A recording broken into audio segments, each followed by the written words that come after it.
এটা কেবল ସୁକିନ୍ଦାରେ ହେଇନି, ଏଟା ଭାରତ ସାରା ସବୁଆଡ଼େ ହଉଛି। ଏଇ ଯୋଉ 10 ତାରିଖରୁ ଅଗଷ୍ଟ 10 ରୁ ଅଗଷ୍ଟ 19 ପର୍ଯ୍ୟନ୍ତ ଆମର ଫାଇଲେରିଆ ନିରାକରଣ ପ୍ରୋଗ୍ରାମ ଯୋଉ ହଉଛି, ଏଥିରେ ଆମେ ସବୁ ସାର୍ ଯୋଉଭଳିଆ କହିଲେ ବିଲୋ 2 ଇୟର୍ସ ସିରିୟସଲି ସିକ୍ ପ୍ରେଗନେଣ୍ଟକୁ ଛାଡ଼ି ଆଉ ସମସ୍ତଙ୍କୁ ଦିଆଯିବ ତାଙ୍କର ହାଇଟ୍ ଅନୁସାରେ ମେଡ଼ିସିନ ଦିଆଯିବ। ତ ଏଇ ଯୋଉ ପ୍ରୋଗ୍ରାମର ଉଦ୍ଦେଶ୍ୟ ହେଲା ଆମର ଫାଇଲେରିଆ ନିରାକରଣ କରିବା 2027 ସୁଦ୍ଧା ଆମେ ପୁରା ଫାଇଲେରିଆ ଇଲିମିନେସନ୍ କରିବା, ଯାହାଦ୍ୱାରା କି ଆମର ଯୋଉ କୋଦରଗଡ଼ ହେଉଛି, ହାଇଡ୍ରୋସିଲ୍ ହେଉଛି, ସେଗୁଡ଼ା ଫର୍ଦର ହେବନି। ତେଣୁ ସେମ୍ ଡେରେ ଯଦି ଆମେ ସମସ୍ତଙ୍କୁ ଏଇ ମେଡ଼ିସିନ ଦେଲେ ତ ଆଉ ମାଇକ୍ରୋଫାଇଲେରିଆ ସ୍ପ୍ରେଡ୍ କରିପାରିବନି ଏବଂ ଆମେ ଫାଇଲେରିଆ ନିରାକରଣ କରିବା। ଏଇ ଯୋଉ ପ୍ରୋଗ୍ରାମ ପାଇଁ ଆମର ଟୋଟାଲ ଟିମ୍ ହେଇଛି, house to house visit DA 646 ଜଣ ଏନଗେଜ୍ ହେଇଛନ୍ତି, 323ଟା ଟିମ୍ ଏବଂ ଆମର ଟୋଟାଲ ସୁପରଭାଇଜର 64 ଜଣ ସୁପରଭାଇଜର ଅଛନ୍ତି ଏବଂ RFT ଟିମ୍ ଆମର ହେଇଛି 9ଟା ଟିମ୍ ହେଇଛି, 18 ଜଣ ଅଛନ୍ତି। ଆଉ ମୋବାଇଲ ଟିମ୍ 28ଟା ଅଛନ୍ତି, ମୋବାଇଲ DA 56 ଜଣ ଅଛନ୍ତି, ମୋବାଇଲ ସୁପରଭାଇଜର 5 ଜଣ ଅଛନ୍ତି। ଆଉ ତେଣୁ ସେମାନେ ଆମେ ବର୍ତ୍ତମାନ ଯୋଉ 9 ଦିନ ରହିଲା ଇନିସିଆଲି ସମସ୍ତଙ୍କୁ କଭର କରିବା ପାଇଁ ଟ୍ରାଏ କରିବୁ। ଯଦି ବାଇଚାନ୍ସ କିଏ ମିସ୍ ହେଇଗଲେ ମପଅପ୍ ରାଉଣ୍ଡରେ ଯାଇ ତାଙ୍କୁ ଆଉ ଥରେ ଖୋଜିକି ଦିଆଯିବ। ଯେମିତି ଆମର ଲକ୍ଷ୍ୟ 100% MDA ପ୍ରୋଗ୍ରାମଟାକୁ ସକ୍ସେସଫୁଲ କରିବା। ମୁଁ doctor Debraj Hansda, ADPHO TV. आज ये उद्घाटन जो कराला एटा फाइलेरिया निराकरण मास ट्रैक एडमिनिस्ट्रेशन समूह बटिका सेवन कार्यक्रम माने 2 वर्ष ऊर्ध्व समस्त जनसंख्या को आम देवा से भर प्रेगनेंट आम जो गर्भवती महिला देवा ना आ जो मान देह खराब थो भी देवा ना आ टोटाल पॉपुलेशन को कवर करवा जोटा कि आमर ये 1,61,928 पॉपुलेशन जाऊँगी एक्सक्लूड करवा 2 वर्ष तौर को देवा नहीं, जो गर्भवती महिला को देवा नहीं और जो देह खराब थो देवा नहीं आ समस्त को देवा। आमर ये जो फाइलेरिया निराकरण बहुत जरूरी कहीं धरत मशा कामुड़ा धरत गोटे फाइलेरिया रोगी तार 10-15 वर्ष पर हुए तो लक्षणटा प्रकाश पाइब, गोड़ हाथ फुली मैक्सीम आप देखिए जो गदर गोड़ जो हुए होता आगे आजिकल सेमती केस आम देखुन कमी जाइए। तेणु से निराकरण यहाँ संपूर्ण 3 प्रकार जो औषध दिखाई DEC डाइथाइलसाइक्लेट आइभारमेक्टिन एवं अल्बेंडाजोल। तो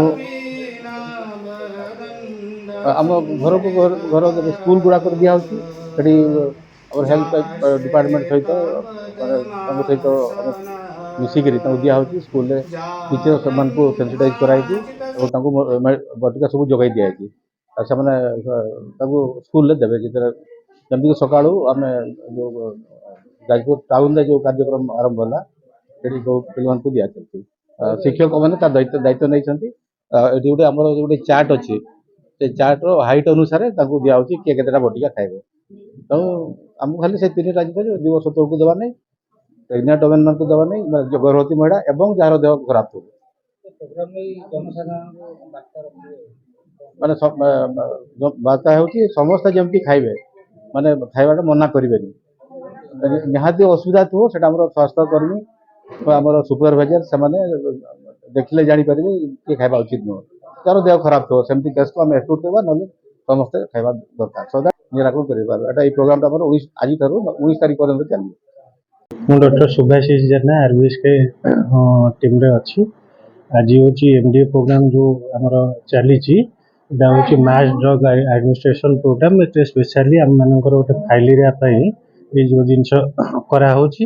ଆଉ ଯେହେତୁ ଏଇଟା 2017ରୁ ଯାଜପୁର ଡିଷ୍ଟ୍ରିକ୍ଟ ସମ୍ପୂର୍ଣ୍ଣ ଫାଇଲେରିଆ ମୁକ୍ତ ଥିଲା, କିନ୍ତୁ ଏ ବର୍ଷ ଦେଖାହେଲା କି 332 ଆପ୍ରୋକ୍ସିମେଟ୍ 332 ପାଖାପାଖି କେସ୍ ଆସିଛି। ତେଣୁ ଆଉ ଥରେ ପୁଣି ଏ ପ୍ରୋଗ୍ରାମକୁ କେମିତି 100% କରାଯିବ ସେଥିପାଇଁ ଆମେମାନେ ଆମର ସୁକିନ୍ଦା ବ୍ଲକ ତରଫରୁ ପ୍ରତି 500 ଜଣରେ ଗୋଟେ ୟୁନିଟ୍ କରାହେଇଛି। ତାପରେ ଗାଁମାନଙ୍କୁ ଗୋଟେ ଟିମ୍ କରାଯାଇଛି, ସ୍କୁଲମାନଙ୍କର ଗୋଟେ ଟିମ୍ କରାଯାଇଛି ଏବଂ OPDରେ ବି ବସିକିରି ଏମିତି କରିକି ସର୍ବମୋଟ 3ଟି ଟିମ୍ କରାଯାଇଛି, ଯେଉଁଥିରେ କି ପାଖାପାଖି ସାର୍ ଆପଣଙ୍କୁ ଦେଲେ ଷ୍ଟେଟମେଣ୍ଟ ଦେଲେ କେତେ କ'ଣ ଅଛନ୍ତି। ଏ ପ୍ରୋଗ୍ରାମରେ ଆପଣମାନଙ୍କର ଗୋଟେ ବିଶେଷ ହାତ ରହୁ, ସମସ୍ତଙ୍କୁ ଆପଣମାନେ ମିଡ଼ିଆ ଥ୍ରୋରେ ଟିକେ ଜଣେଇ କେମିତି ସମସ୍ତେ ସଚେତନ ହେବେ ଏବଂ ଆମେ ଆମ ସୁକିନ୍ଦାକୁ କେମିତି ଫାଇଲିଆରା ମୁକ୍ତ କରିବା ସେଥିପାଇଁ ଆମେମାନେ ସମସ୍ତେ ଚେଷ୍ଟା କରିବା ଏବଂ ଆପଣମାନଙ୍କ ସହଯୋଗ ପାଇଁ ଆମେ କାମନା କରୁଛୁ। ଧନ୍ୟବାଦ।